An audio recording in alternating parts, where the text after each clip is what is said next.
Hello, Popcentral. My name is Aisha Adamu Augie, the Director General at the Center for Black and African Arts and Civilization, based in Lagos, Nigeria.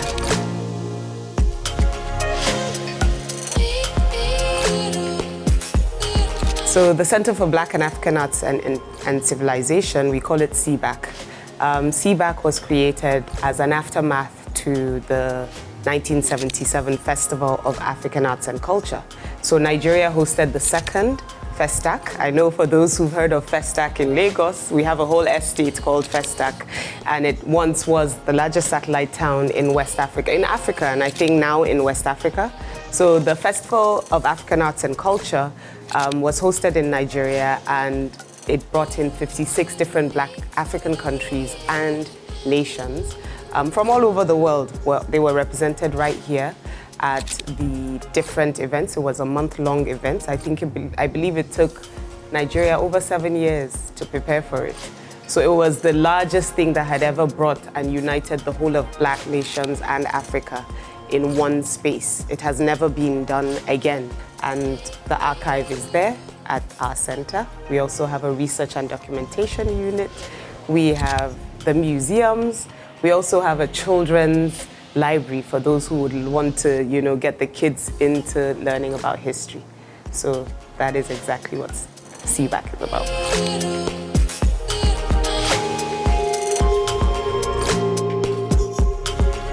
So as a young person, deciding my career and what I wanted to do in life obviously was confusing. I am someone who loves doing many different things, but I started out studying mass communications, and I already had a love for the creative arts.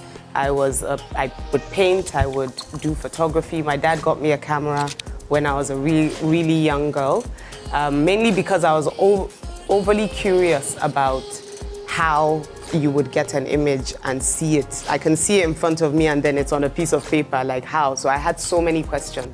And I was lucky enough to have a father who indulged in my questions and answers, gave me a little camera and would help me print from time to time. It's not like now, we used to use film back in the day. So he helped me do that. So it's something I had always loved, but I never thought it could be a career because that wasn't something people did when I was younger. So in stumbling here and there, I did many different types of jobs. I've done everything from customer care to marketing to radio. I was on radio for almost a year. I tried so many different things, but then, the creative side of me just wouldn't let go. And in life, you go through the different aspects of life. So I got married, I had kids, and at that time, I was actually quite successful. At the time I decided I was going to become a full-time photographer, I was head of HR in a small firm, and it was an insurance and pension firm. So you can imagine, from mass communication all the way to human resources. And I needed time for my family, so I felt that I should take time off and do something full-time where I could actually pick my own hours. And photography was perfect for that because it gave me a timeline that would allow me have time for the home and the kids. At that time, I was doing a master's. I think my oversabi is much. So I was doing a master's, and then I had 2 young kids. And one was 2.5, and the other was 10 months old. So it was extremely overwhelming. And instead of saying I'm quitting and not doing anything, prior to that, I had spent almost 6 years saving just to buy camera equipment. My friend who was living in the US at the time, I wrote her and begged her to please support me to buy a camera. So I ended up receiving a camera through her and one of my uncles. But then that time I felt I had saved enough to be able to start something instead of saying I'm just quitting and doing nothing. And to be honest, that move has changed my life. And being able to do what you love on a daily basis, it didn't really feel like work.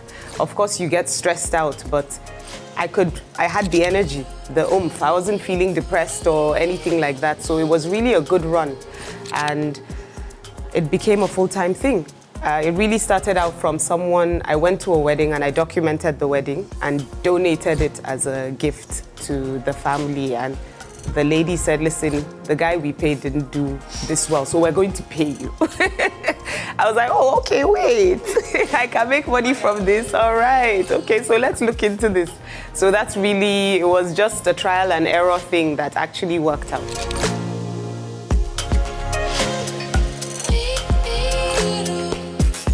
I would say full-time, I did media work from 2008 till 2015.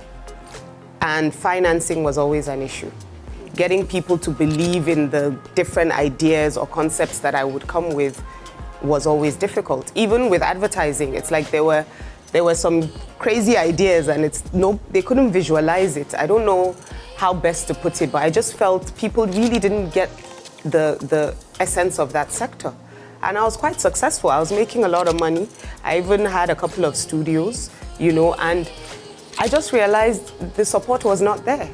And then you look at, I stumbled into government policy and government policy work from documenting, working with different development agencies, from the UNDPs to Oxfam to Action Aid.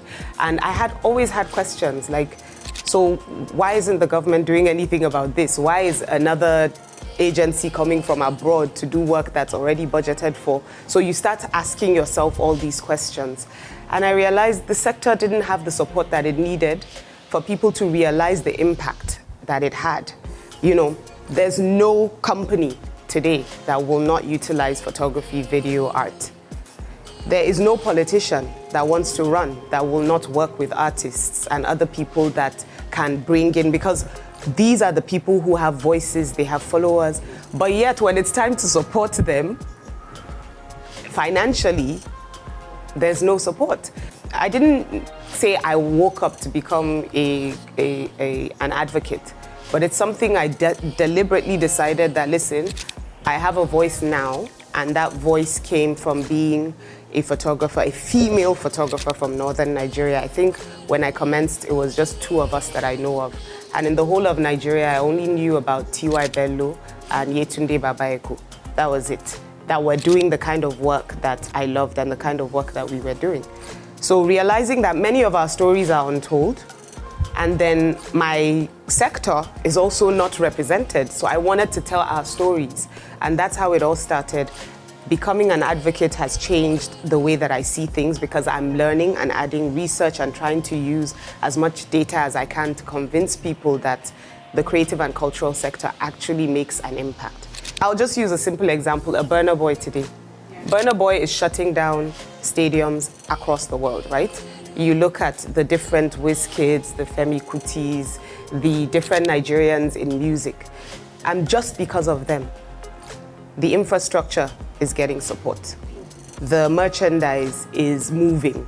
The different companies, for people to pay. We talked about last year, I believe the Super Bowl broke records when it came to the amount of monies that were made or spent.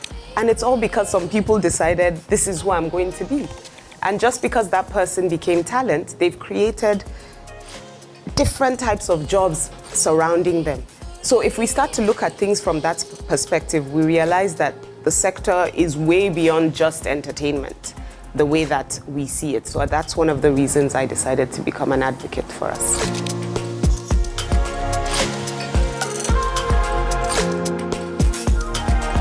So as a multi-hyphenate, I love doing many things. There are people who would know me as a development sector person. There are people who know me as a government sector person. There are people who know me as the photographer. And I just am very lucky that life has aligned in a way that I happen to have a job today that connects me and connects all the different things that I do. But I'll tell you my number one struggle, time management. My time management skills are absolutely horrible. And I don't even know how I achieve a lot because, to be honest, I lack sleep all the time, and it's a terrible thing. I'm trying very hard these days. I was always a night owl. Back then, as a younger person, I would stay up all night, drop the kids at school, then sleep, wait till afternoon when I'm supposed to pick them up, so that's my sleep time. Pick them up, drop them, start booking all my stuff that I needed to do during the day, and then I'm editing at night. So I think for people who have passion, you figure out ways around making it work for you. But one thing that I've realized growing older was there was a time I battled a huge amount of anxiety, and it was because I was carrying so much. And you don't realize that it affects you to the point where it gets debilitating and you can't even move.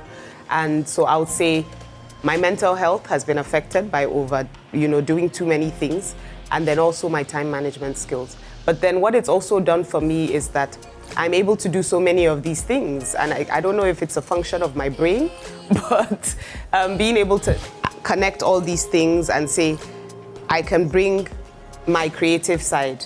I do creative integration. I've worked in private sector, so now I can speak to private sector folk with creative integration. I go to government, I can speak in government and say, these are the voices of so and so, and this is what we can do. So I always say to young people, as long as you love what you do, it will never get exhausting.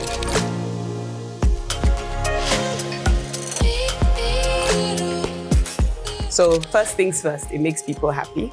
The creative sector makes people happy. We all live extremely stressful lives. So entertainment is an aspect. 2, we add value to the GDP.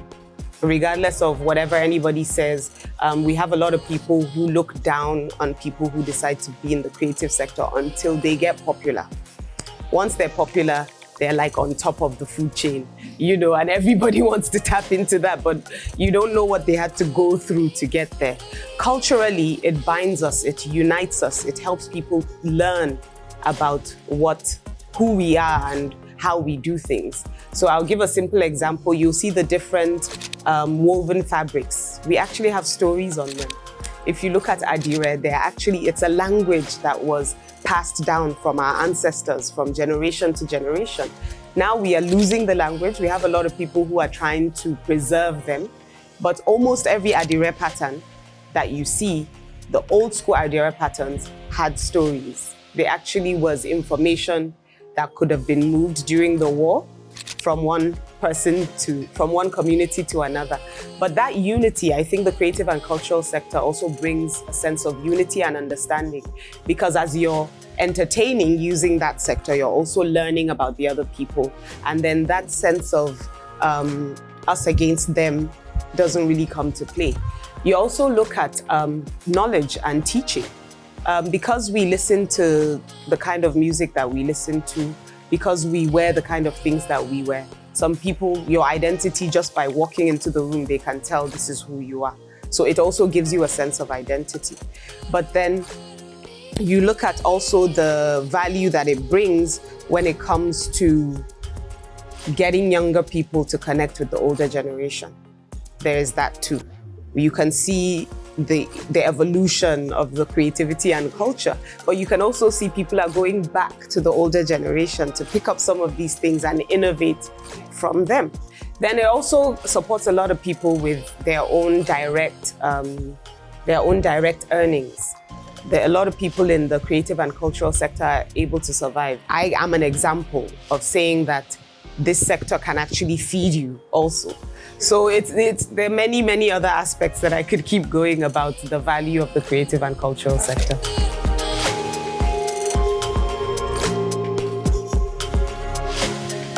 So as the Director General of the Center for Black and African Arts and Civilization, my job is to support, promote, project African people and their contributions to civilization.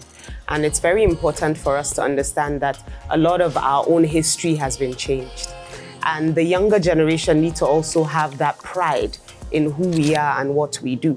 You go to other nations, they've done what they need to do to preserve their language. They've made sure their language has been forced on others to the point where we even believe our language is local, or if you speak your language, you don't have sense.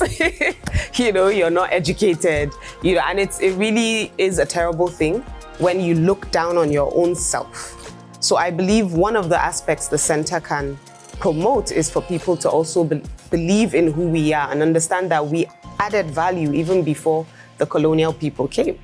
We had our own structures and systems. We had our own government systems. We had our own forms of technology and architecture, that still stands to this day, apart from those that have been demolished, unfortunately. But I think it's a reminder of who we are as an African and a Black race, that we are not as terrible as the world portrays us to be. And we have always been powerful. We have always been royals in our own right. And that is where we are as a people. And also to connect the similarities between us. You see people in Brazil, and many Yoruba people of today in Nigeria are not as Yoruba as some of the people in Brazil. So you look at the similarities, and it's also reminding us that, listen, we're all one. We're here, we're united. And if we can unite together as a people, then we would have policies and ideas that will unite Africa. We can be a United States of Africa in our own right, working with each other, trading with each other, instead of always fighting jollof wars and who's better at football. Yeah. But even at that, it's also good. Competition is good, because the more you compete, the more you want to excel. So it's just like bringing Africa to the forefront. That is my job at the center. And I'm really glad that the center holds many of that history, which we do hope younger people will get to see. We're digitizing them as much as we can to get younger people to understand that this history is there. Our people have preserved some of it, and we want to remind the world that the Black and African race and society is excellent, because we are amazing.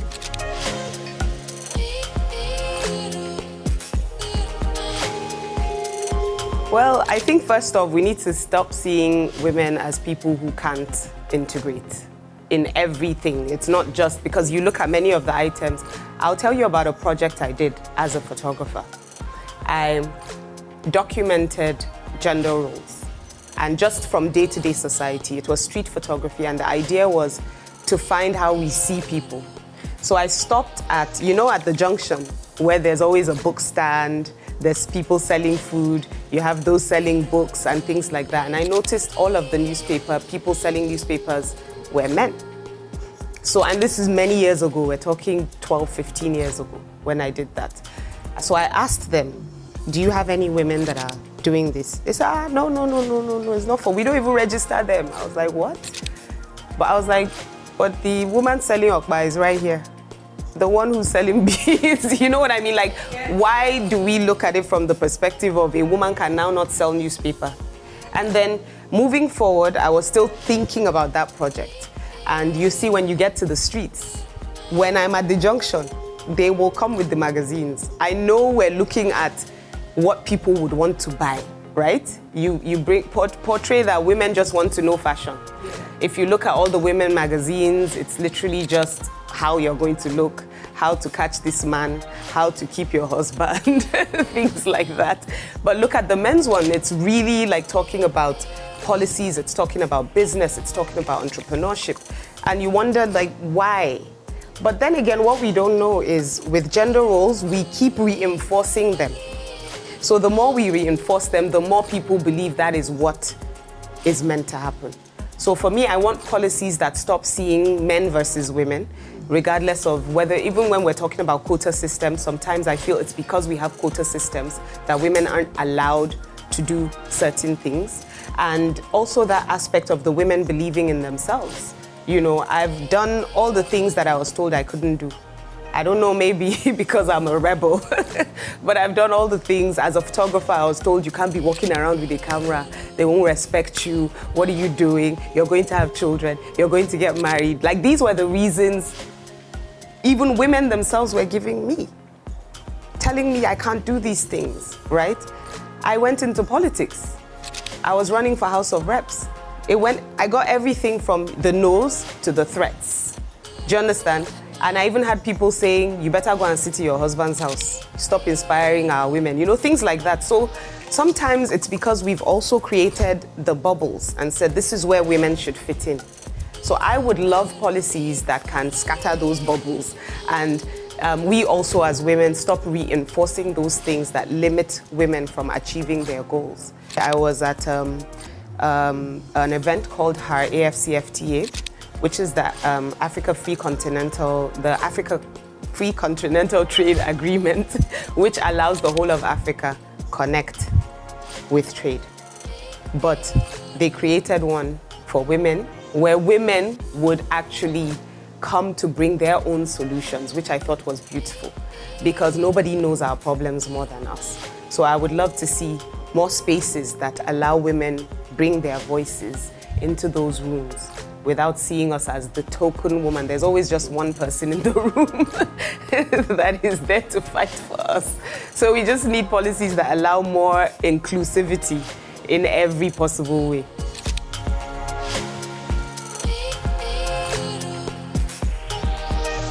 That's why I'm here, Popcentral. I'm here to collaborate with Popcentral as much as I can.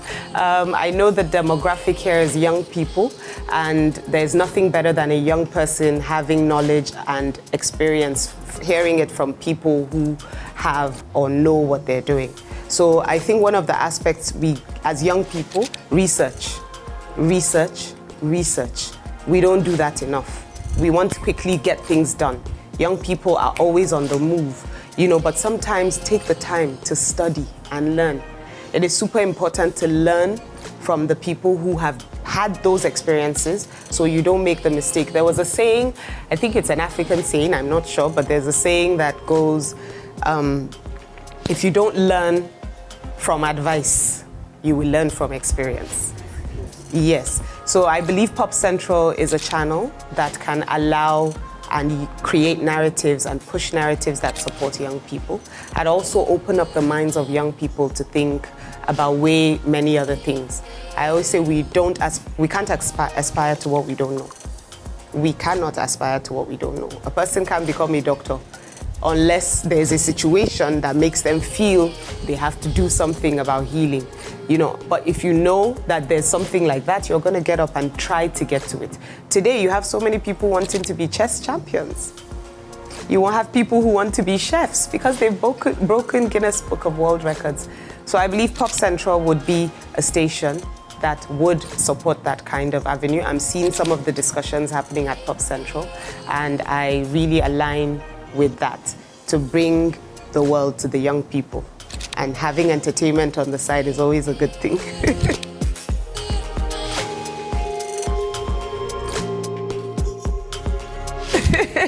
And people can learn from my life.